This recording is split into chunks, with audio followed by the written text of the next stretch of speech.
Welcome to the Steve Barkley Ponders Out Loud podcast. As instructional coaches and school leaders, you have a challenge to guide continuous teacher growth that promotes student success.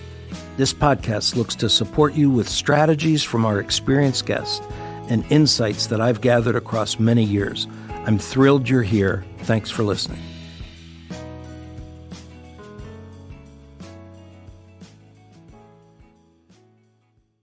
Refocusing problem-saturated thinking. I recently posted a blog about problem-saturated conversations built around problem-saturated stories.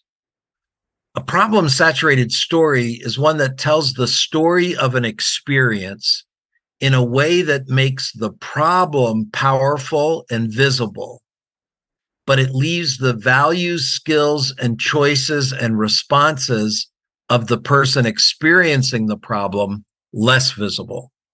A problem-saturated conversation might sound something like this. Teacher 1, I can't handle the constant disruptions of my class. It feels like there's always a handful of students who are disruptive, disrespectful, and refuse to follow any rules and instructions. Teacher 2, I know exactly what you mean. I have a group of students who seem determined to disrupt the class every day. They talk loudly, ignore my instructions, and show no regard for their classmates. Teacher 3, I'm dealing with the same issue. It's exhausting trying to manage these students and maintain a positive learning environment. I feel like I'm spending more time on discipline than actual teaching. Teacher 1 comes back into the conversation. And it's not just during class. I received complaints from other teachers about their behavior in hallways and during lunch breaks. It's affecting the entire school community. Teacher 2, I've tried everything. Rewards, consequences, parent meetings, but nothing seems to make a difference. The students continue to disrupt the class and show no signs of improvement. It's frustrating. Well, negative conversations like that can lead to a very limited focus on any solution, a negative impact on morale, a decrease in collaboration and teamwork, reduced creativity and innovation, and wasted time and energy. Those outcomes certainly indicate a need for strategies to refocus those conversations. When I posted that blog on LinkedIn, I received a response from Lana Cecil, reinforcing the need to shift these negative narratives. I followed up with a Zoom conversation with Lana, and I asked her to join me on this podcast to share her experiences personally and her experiences coaching teachers and coaching instructional coaches. Lana is in her 25th year as an educator and her 10th year as an instructional coach for ESC Region 13 in Austin, Texas. She coaches teachers and coaches across Central Texas, and she enjoys making products and services that support the hard work of coaching. Welcome, Lana. Thank you, Steve. I'm so glad to be here. I was so excited when I saw your blog post because this topic is very near and dear to my heart. Very passionate about it. Well, let's jump in then with some of the first reactions you had when you read the blog and its connection to your personal experiences. You bet. The most exciting thing for me was that it gave me the language, the professional language, to talk very clearly about what I've been passionate about for the last 10 years. I started what I call the Positober movement as you move into October. And so that's what I was talking with you about on your blog post. Well, let's get going with Positober. What's that about, and how did you get there? Okay, so 10 years ago, I was in a place where I was negative. And normally I'm a very positive, outgoing, kind of sunshiny girl. In fact, sometimes that can kind of be my weakness, is everybody doesn't want to hear my sunshine. But I was there. I was in a negative place. I couldn't find my way out. And I was saying to my friends, I was bringing everyone around me down, and I could feel it. And I thought there has to be a way that I can get out of this through self-reflection and just taking a look at myself and what I can do. And it just happened to be right around October, that Shocktober time, whenever we all say, well, it's just Shocktober, and we all are just sad right now. It's the disillusionment period for everyone. And I just thought there has to be a solution for this. Like, we can't just keep saying it's October, it's Shocktober, we're sad. And so I started the Positober movement. And for me, it was just when those negative thoughts that I was continuously having, that I was continuously voicing to everyone around me, came into my thoughts, I just chose to look at it and name it and decide what I wanted to do about it, rather than just kind of spread it around and just kind of sit in it, because I felt like I was just sitting in it and there were no solutions happening. So as I started to do that, and also for me, I lean on my faith too, the support of my coach, because I had a coach at the time that was amazing. And I also leaned on the support of my faith for that, because that was something else that was supportive to me. So it's kind of rooted in that on my personal space. But so that's what I started to do. I named it. I started to put out some funny memes, and I put it out on social media where everybody could join me to see if they wanted to join me in trying to, and kind of support me too. My friend group could support me in that and say, I need to make a change. I need to be more positive. And that was 10 years ago. And this will be my 10th year for Positober. And I have about a group of about 150 to 200 of my friends that get on with me in Positober, and they join me in this and what I now know is shifting the narrative. It's narrative therapy. It's getting out of those problem saturated conversations and moving to a more positive space without, and this is one of my most important things, is really not getting into that toxic positivity culture where you don't name, because things are negative, like especially in teaching. Teaching is hard. We're asking people to do hard things. And so if things are hard and like in your examples, if they're experiencing heavy discipline or issues and things like that, we can't just say that's not happening and we're just going to be like, it's good, everything's great and wonderful, because that's not what we want to do either. We want to be sure we self-reflect and we get to a place of action that actually gets us some relief and some peace and our agency back, our choice and our voice, and we're moving forward instead of sitting in a place that makes us sad. So that's Positober. What do you think it is about? I'm intrigued by the fact that it's a common October issue, and Yeah. I was listening to you. I was almost running my head. Is it like the honeymoon period's over? The start of the school year, and we are kind of prepped up for everything, and we have this high expectation, and then October rolls around, and some realistic picture in front of us that we don't want to accept. Is that? Yes, it's kind of like that. So there's some research around it. I think it's New Teacher College. I'm not sure if I'm quoting that correctly, but it's specifically around new teachers, the disillusionment cycle. You start off in that anticipatory, you're so excited, Yeah, you're doing I have great. seen that. Yes, it looks like it's a graphic, and it looks like a roller coaster, right? And so we're in that. It kind of coincides with the implementation dip too, of anything new, that kind of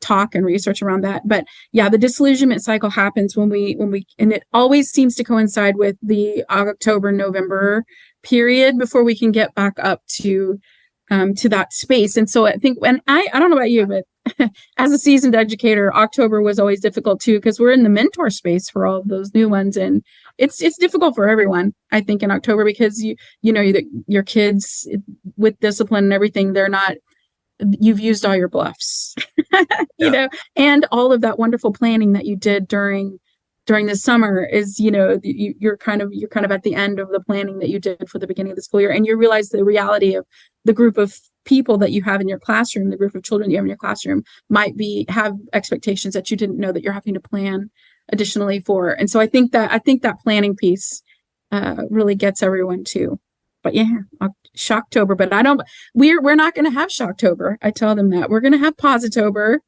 We're going to acknowledge the negative, and we've got strategies and things that we can do to get out of that space. We're not going to sit down there at the bottom of the hill, the roller coaster. So you're looking to turn it into problem solving. Yes, that's what we're doing. We're going to identify it. We're going to name it. Hopefully with teachers as a coach, what I do is we try to get in and we name it. We say, what's causing this? Let's get to the root cause. Tell me what's happening. And as a coach, and when I'm coaching coaches, we think about active listening.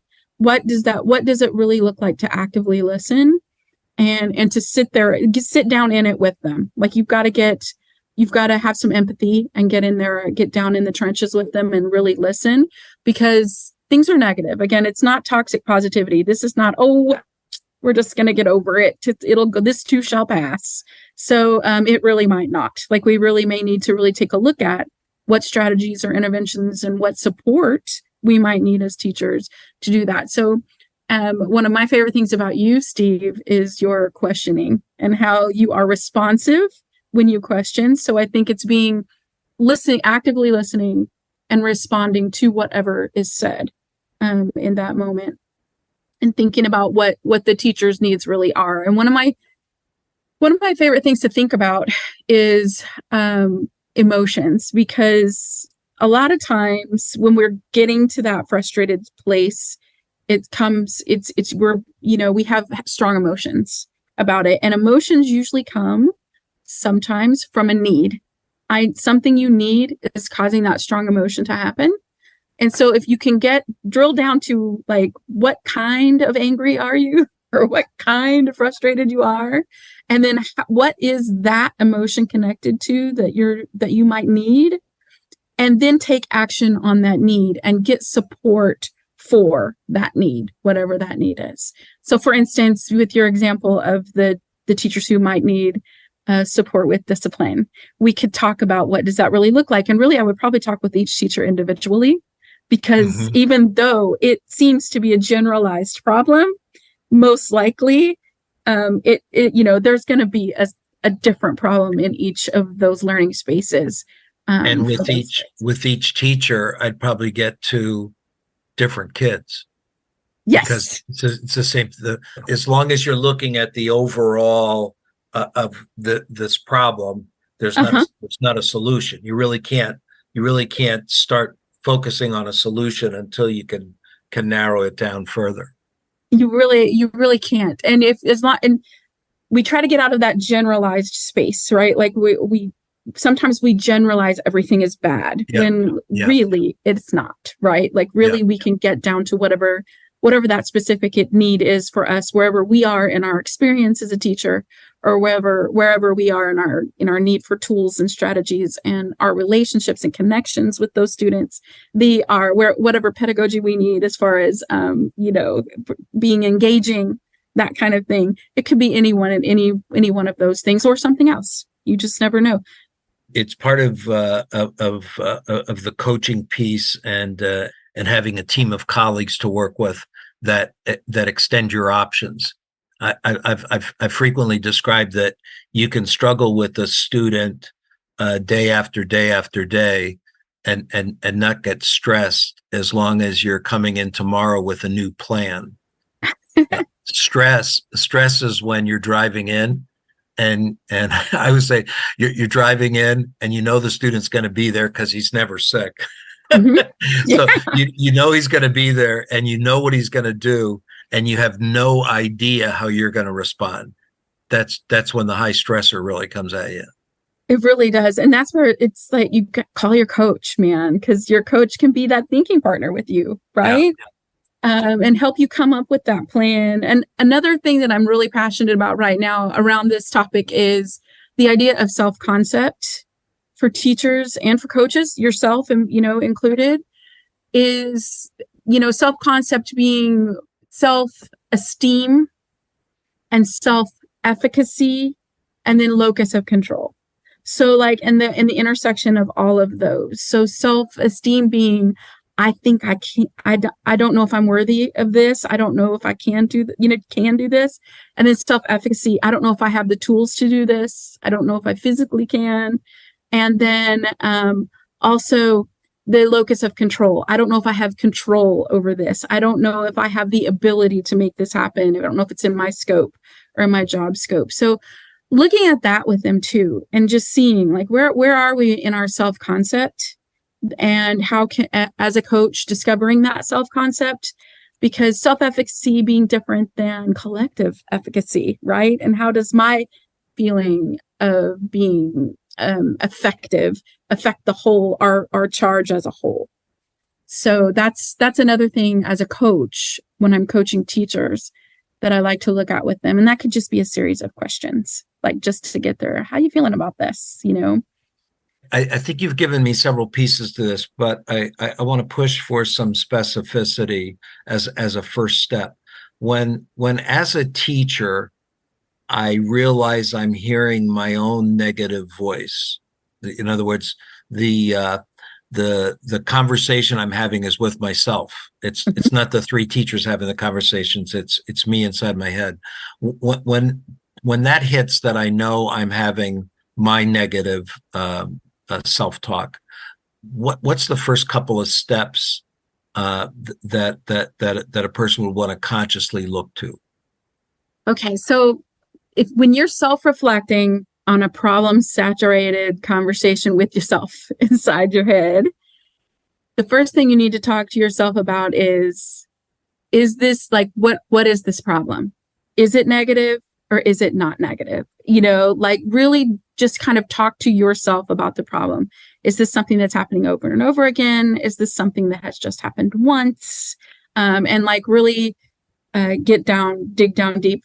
Might I have some blind spots about this issue because I'm so passionate about it? Might I need to seek out support from someone else who can help me see those blind spots, like maybe a coach or a peer, a colleague? So I think it's just talking with yourself about it. How do I feel? How do I feel about this really strong emotional thing that is making me feel negative?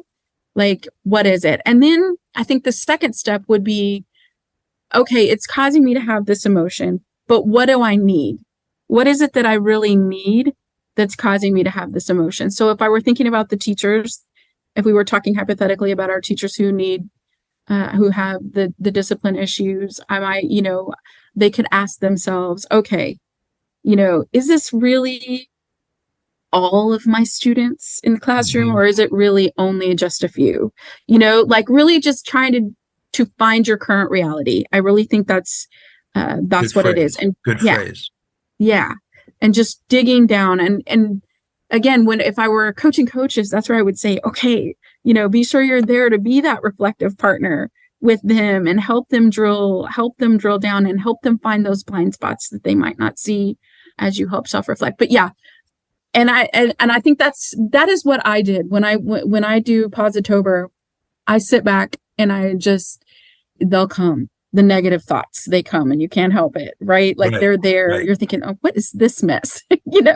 And so then you're like, come on, Lana, stop and think. Is this really a mess, or is this a mountain or a molehill? That kind of thing, right? So, and I'm like, oh, this is really not a mountain. This is just this. It's okay. This is not something I need to spend all of my time on. I can move forward with this, or this is something I might need to reflect on a little bit more because I have a need that I have something that I need, and I need to figure out action steps. So then there's the plan to meet the need, right? Like you got to come up with some tactics. Like what are the tactics that I'm going to need to meet this? As I was listening to you, I was labeling it as next step. So if my first set of questions get me to what is the reality, and now that I reality, then what would the next step of progress look like instead of what would the next miracle look like? Right. So if this is the problem I'm having with students, what would be that indicator? And sometimes as a coach, it's the question I ask: what would be the indicator of a next step? What would be, as a teacher looking at your students, what would be a sign that you're making progress? and that we'd work towards getting that sign of progress, because that's the piece that'll put you up from there. I love it. And as a coach, it's good to have that calibration so that you know when they see what they think success is, right? Yeah, Or yeah, you have a common idea of what not success, when you're unsuccessful, what does that look like? Because a lot of times current reality, that's where you can get it can kind of shift, right? Agreed. I agree. So let's see if together we can kind of do one strategy wise. So you're an instructional coach. You're working in a PLC meeting, and you realize that the problem saturated conversation has hit. What do you think are the steps that an instructional coach or school leader or teacher leader who's facilitating that meeting, what are the first steps you think you can take when you realize that problem saturated conversation has begun?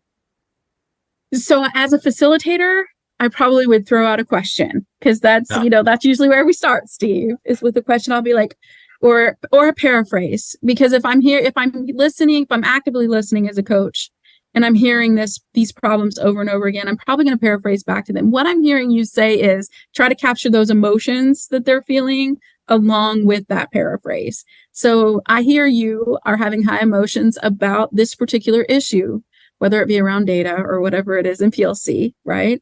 And so let's talk a little bit more about this, about what we feel like is causing us to feel this way, and let's acknowledge it. And then let's see if we can come up with some action steps to make this not bring us down, make us not feel so heavy about it. Because I'm hearing your voice. I'm hearing you say that this is obstructing our joy. It's obstructing our ability to do our best work and our motivation to keep continuing to teach students in a fantastic way. So let's take a look at it. So I think it's just drilling down, and then, okay, the next steps would be, after we could kind of name it, we name what that issue is. Okay, the issue is this, and it may not be the first issue. I like to take Michael Bungay-Stanier's standpoint on that. What is the real challenge here? Because a lot of times what they feel like is the real challenge, it's not really. So through questioning, you can get down to, okay, so we've got this need. We know that we might need some active learning strategies because our students are not engaged. We've exhausted our toolkit. We don't know. So is it professional learning that we need? Can your coach provide that for you? Can I provide that for you? Can we go off site somewhere wonderful and have a beautiful learning experience with some lunch? What would that look like? And then take the appropriate action steps to get there. And then as a coach, I would be like, okay, and then implementation, when we return after that, what would it look like when we implement it in each individual's classroom? So that's when I would then, as the coach facilitator, go in and follow up one-on-one with each one of those teachers on how they will individually take that group learning that we had in our professional learning community and individually insert it into their practice from their point of learning and experience. So I think that's what I would do. And I think you took earlier, the statement that you put out big was empathy. So probably the empathy precedes, and then the questions the questions follow. Yes, I think so. And because I think it's so important. And that I love that the blog that you posted by Tiffany Sostar, I believe it was, and she talked about agency and voice and choice and the importance around that when you're having a negative or a problem saturated conversation, because that sometimes is what's missing. Like you feel like you don't have those things. Like that could even be your need, right? And when you need those things, then you just kind of sit there and you feel like it's like you need a miracle. Just kind of like what you said earlier, right? You feel like the only thing that's going to help this is a miracle, but that really does not have to be that way. It really doesn't. But before the coaching, the listening, the empathy, which really is part of coaching, but that important piece of coaching is that empathetic ear, the non-judgment, the making sure you're actually. And I know I learned from Steve Barkley that you can't paraphrase well if you aren't actively listening. So Well, I'm excited that I posted this blog at the right time for you to lead it into Positober. I'll make sure that the link to the blog that we've been talking about is in the lead in to this podcast, and in the blog you'll find the connection to the additional article that Lana mentioned. So that's there for you as resources. Lana, if somebody wants to talk a little bit more with you about this, or get a look at some of your Positober memes, what's the way that they can get in touch with you? So you can get in touch with me. You can always email me at Lana, Lana .Cecil, Cecil at esc13.txed.net. That's me. So you can if you want to have coaching questions or anything like that, and you just want to talk to a coach, I'm here. If you want to join me for Positober, I suggest Facebook. I'll try to push it out into Instagram this year too, since we're there. But on Facebook, if you just put in Positober, my business page for Positober will come up. I typically do it on my personal page, but you know what? This year I'll push it out and I'll tell my people to follow me on my business page, and so you can find me there. So if you just look up Positober, yeah. Terrific. We'll put your email in the lead in too. Thanks so much. First of all, for responding to my LinkedIn piece.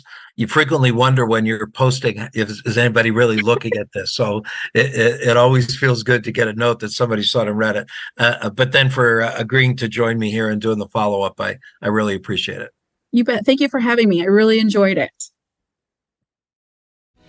Thanks for listening, folks. I'd love to hear what you're pondering. You can find me on Twitter or LinkedIn at Steve Barkley, or send me your questions and find my videos and blogs at barkleypd.com.